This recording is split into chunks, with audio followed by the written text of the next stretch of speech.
Is there a hotter star in Hollywood right now than Pedro Pascal? The charismatic actor is firing on all cylinders at the moment. But as he continues to dominate the spotlight, we'd say it's time to fill in the blanks on a little-known detail about his personal life. What many fans may not know is that Pascal has enjoyed an epic 30-year-long friendship with fellow actor Sarah Paulson. Their bond is adorable, but it wasn't without its early days drama either. So get ready to learn more about the celeb besties you didn't know you needed in your life. Their friends on the rise. Pascal and Paulson have both enjoyed incredible rises in the entertainment industry, taking the big and small screens by storm.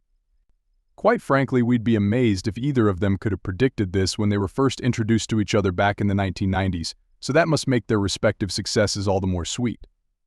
While they took separate paths, the pair ended up in the same place, and now they're at the top of the mountain. More people are zoning in on their friendship. A deep bond. It isn't hard to understand why either. Paulson and Pascal's bond runs deep. It's the furthest thing from a generic Hollywood friendship. And as we noted before, it's been tinged with drama at points too. For instance, one of the stars provided financial support to the other in the early part of their career. You don't do that if you're not tight with someone. So on that note, we'd say it's time to take a dive into this unique celeb relationship. How it all started. It all began in September 19th to 93. At that stage, Pascal was just getting his feet under the table in New York City. He was preparing to join his fellow students at New York University's Tisch School of the Arts. Fortunately, it didn't take Pascal long to make a friend there, who went on to connect him to another fledgling performer. Yep, we're talking about Paulson. The Hollywood stars looked back on that during a joint chat with Interview magazine in 2014. It adopted me. Pascal recalled to Paulson, "I was really lucky because my first friend at NYU lived in Brooklyn, Kristen, and she went to high school with you, so your guys' posse kind of adopted me." Paulson and her posse first formed at the prestigious LaGuardia High, you might know it better as the Fame School. Stars such as Al Pacino, Jennifer Aniston, Robert De Niro, Nicki Minaj, and Timothée Chalamet are all previous students there, so she's in very good company. A crazy night. What did Pascal and Paulson get up to during those early days then? Well, the actor remembered one crazy night in particular that started in a movie theater and nearly ended in an emergency room. With the posse in tow, he'd traveled to the Upper East Side to catch a showing of Fearless, a tear-jerking movie starring Jeff Bridges. There were 8 of us sitting next to each other, Pascal noted. And as I remember, we were all sobbing by the end of it. First step towards bonding. Once they'd composed themselves and left the theater, the group then headed to a park and randomly came across Hollywood star Woody Harrelson. Pascal stated, "We were the 2 people who knew exactly who he was and fanned out a little bit. Nobody else cared. We had our little celebrity sighting moment, and that, in retrospect, was our first step towards bonding." But the evening came very close to ending in disaster when the friends were knocked down by a cabbie. A wonder we survived. Hey, we did say it had been a crazy night. Paulson recalled, "I remember that so clearly. It's a wonder we survived. When I think about the debauchery, the things that we did, the kind of stuff we were pulling and the way we were behaving, I don't even know how we made it to the next morning, much less 20 years later." Survive they did, though, and their relationship only got stronger thanks to further visits to the movie theater. Further bonding. Paulson touched on that during an interview with Esquire magazine in April 20th to 23rd. "We would go to see movies all the time in those years," the actress said. "And we would get so lost in them." You can fill in the blanks about the why of that however you like, but I think there were things we wanted to escape mentally, emotionally, spiritually. Yet for as close as Pascal and Paulson were becoming, their budding friendship threatened to tail off as the 90s progressed. Losing touch. Why's that? Well, Paulson and Pascal clarified the situation in their sit-down with Interview. "I think we went through a period where we didn't talk as much, but it was never because we were fighting," she noted.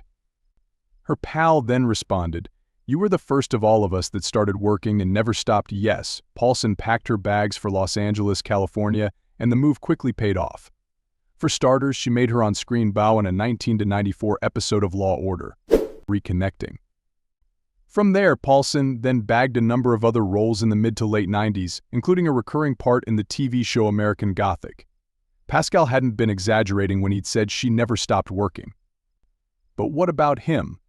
Where was the future Hollywood star at that point? After Paulson left the Big Apple, Pascal eventually followed a few years later, which led the pair to resume their friendship in Los Angeles. And this time, they were determined to stay in touch. Chapter 2 of our friendship.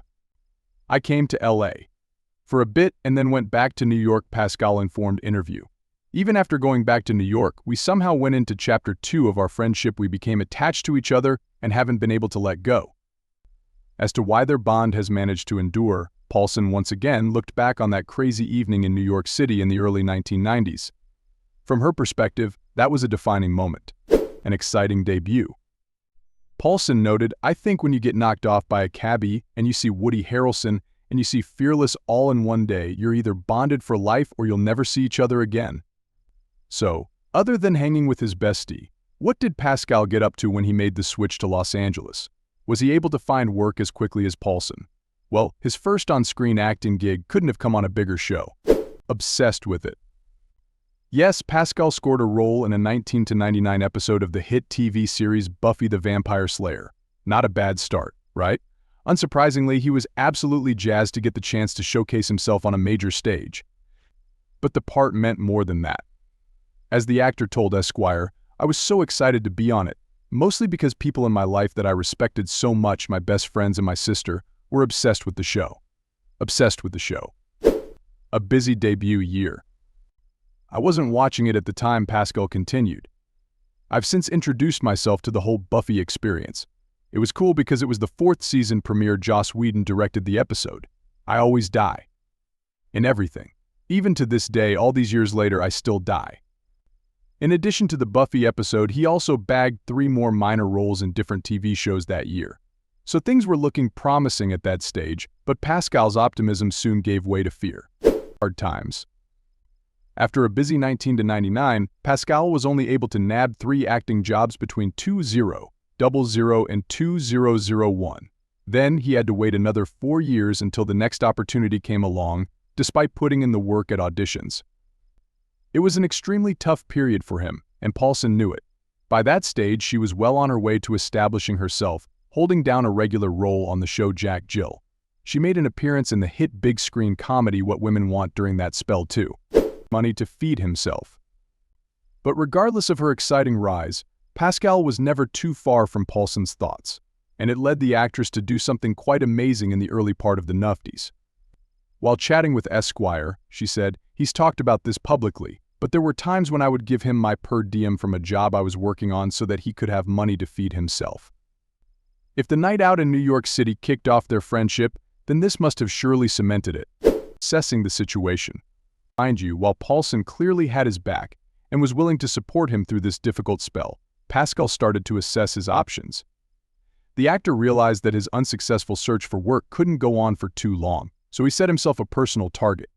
The actor went into more detail about those trying times during his conversation with Esquire, outlining how precarious it had really been. I died so many deaths, Pascal bluntly admitted to the Men's Magazine. "My vision of it was that if I didn't have some major exposure by the time I was 29 years old, it was over. So I was constantly readjusting what it meant to commit my life to this profession and giving up the idea of it looking like I thought it would when I was a kid. There were so many good reasons to let that delusion go." Turning point. But as fortune started to change in 2005, Pascal ended his long wait for a role in the movie Sisters before getting a steady stream of work over the next few years. And as he was finally finding his feet, Paulson was cast in the TV show that made her superstar in 2011. Of course, we're referring to American Horror Story. They were both on the up, but Pascal still hadn't scored a career-making part just yet. That brings us on to 2014, the star-making role. After years of effort, Pascal bagged the job that would ultimately change his life forever. Yes, he was cast as Oberyn Martell in Game of Thrones. While the actor was only in 7 episodes, he left a huge mark in what many consider to be the show's hottest period. And he followed that up with a solid role in the popular series Narcos. Suddenly, people were starting to take note of his career, as well as his friendship with Paulson. Red carpet dates. Yep, while enjoying their respective rises in the business, Pascal and Paulson were frequently pictured together at celebrity gatherings. In 2014 alone, the duo went to both the Directors Guild of America Awards and the Producers Guild Awards as each other's date. They continued to pop up as a pair the following year, too, ahead of going to the SAG Awards in 2016. Due to their tight-knit bond, it's not surprising that the stars looked pretty inseparable in all those snaps. Broadway beau. And their friendship came into focus once again in the spring of 2019. After becoming established in Hollywood, Pascal turned his attention towards the stage, more specifically, to Broadway.